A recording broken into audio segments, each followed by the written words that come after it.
Hey everyone, it's Kyle from RDM2120, and I am giving you guys a deck update on my frog ruler deck.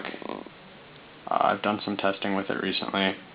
It's been doing pretty well. I've been floating around with a bunch of card choices that I chose. Like, I chose to bump it up to 3 Vanities ruler, and I didn't like it, and I'll explain why in a sec.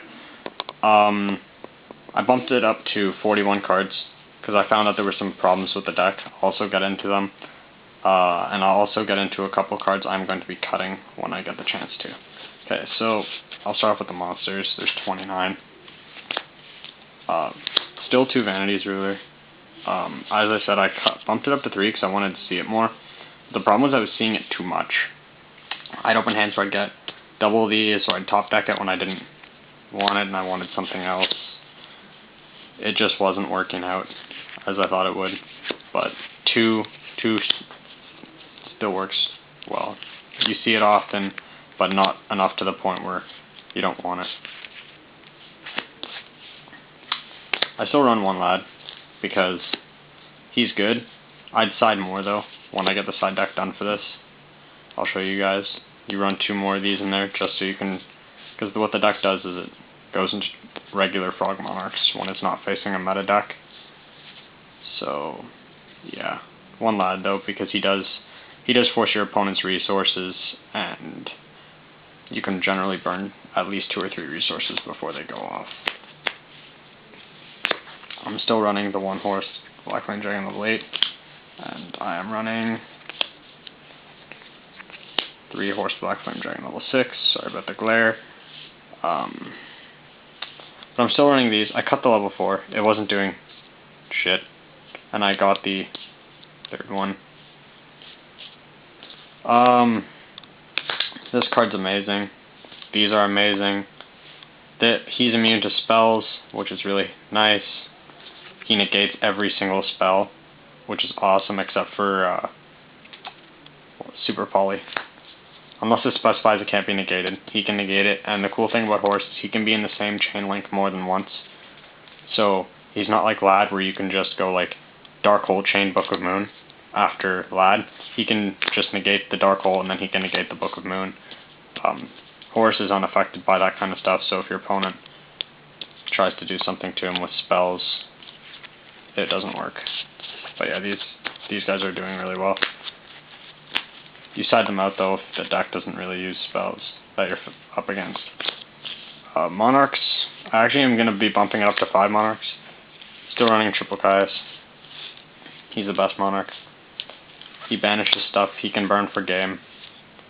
He does all sorts of shenanigans, and he gets rid of problem cards. You can also hit back row, which is awesome. The next Monarch, make him off a bit of a surprise.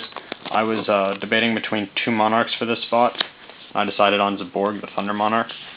It was either Zaborg or Rise Up, and I ended up going to Zaborg because when I was using Rise Up, half the stuff that I would want to hit, I didn't want it to go back to the deck anyway because I didn't want them to get it again. Usually it's a big Xyz monster, and where Caius here would just remove it and make it pretty much unplayable.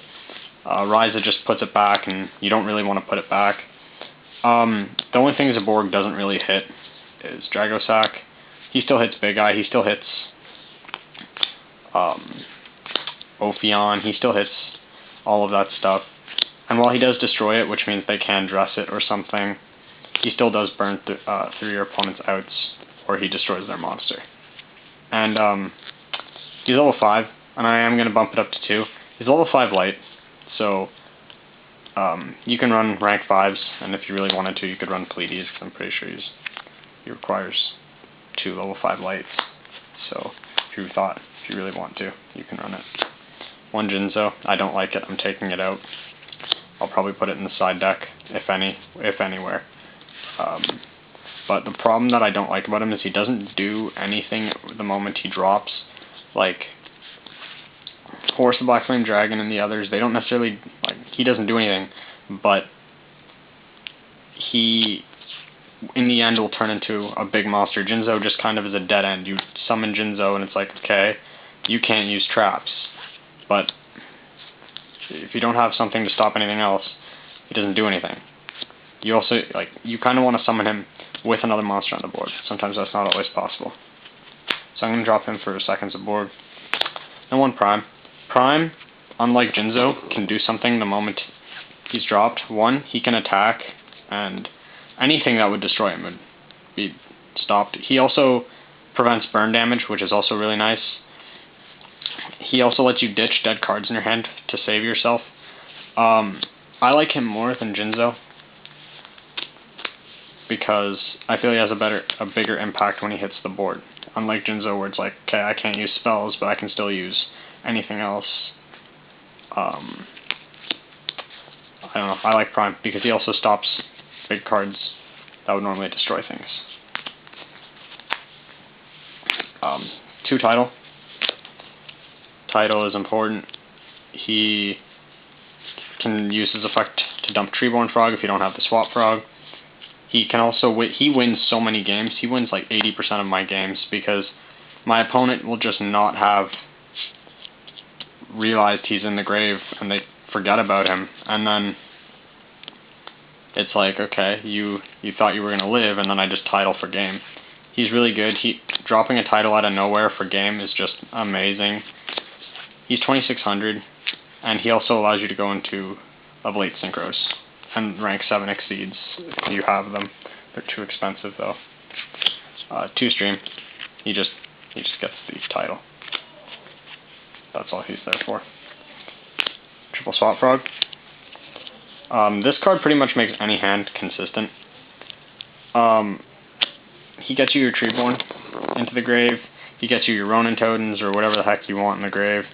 He can end up, then after he's gotten every other target there, you can end up just dumping other cards. You can discard dead cards like dead titles, pretty much anything to special summon him, any of your dead waters, because sometimes you will open like double Stream or double Tidal and then one of them will be dead. 2 Treeborn Frog. I still like the 2. It's really good.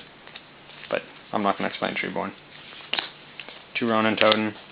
Again, not really going to explain it. It's extra tribute fodder. Yeah. That's all it does. And then we have hand traps. I run still the same ones. The Gores, the 2 Battle Fader,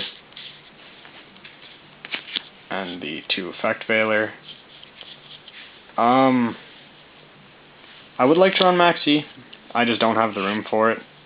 I side them though. 2 Veiler works well. I would like a 3rd, but again, I don't know what I want to put in for it because everything in this deck right now, this deck is really tight for space and everything is important.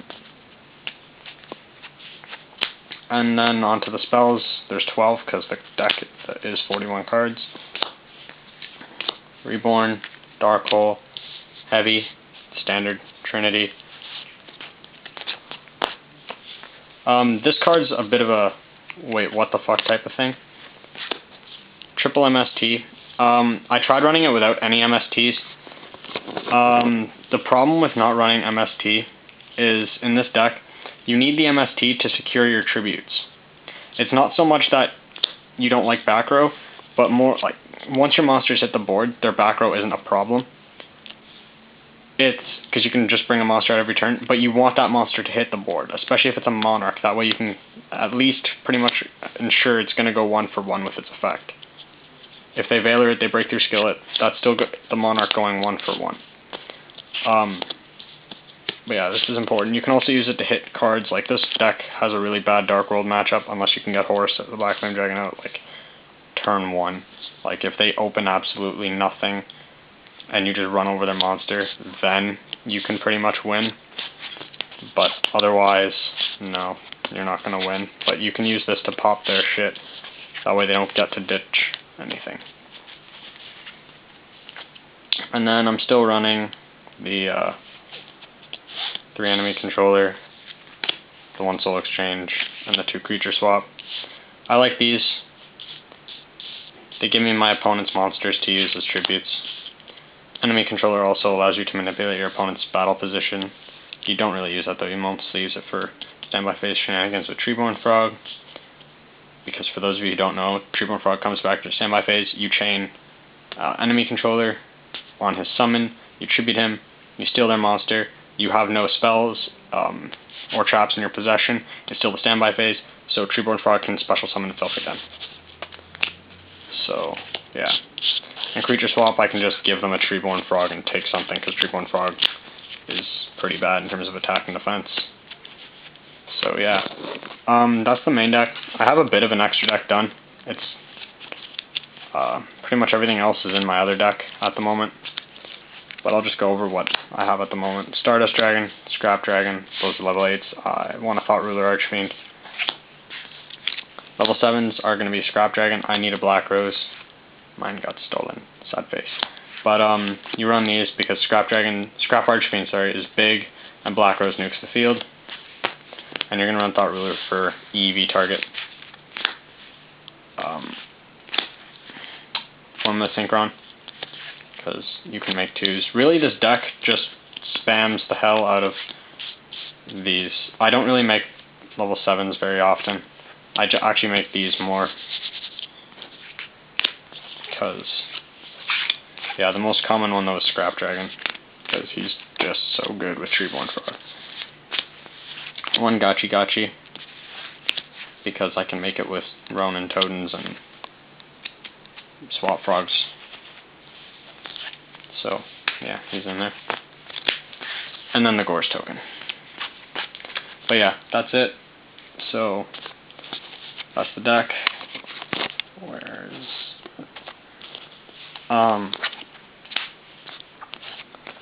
It's been doing pretty well. Its biggest problems right now though is still working out the kinks with the consistency. While it does have an anti-meta type of feel to it, it still is frogs, which can be incredibly slow, but I've had more success against meta decks with this version of frogs than with regular frog monarchs, and that's why I'm playing it. Also, I just enjoy it. It's fun. But, yeah, that's the deck update. Tell me what you guys think. And, yeah, thanks for watching.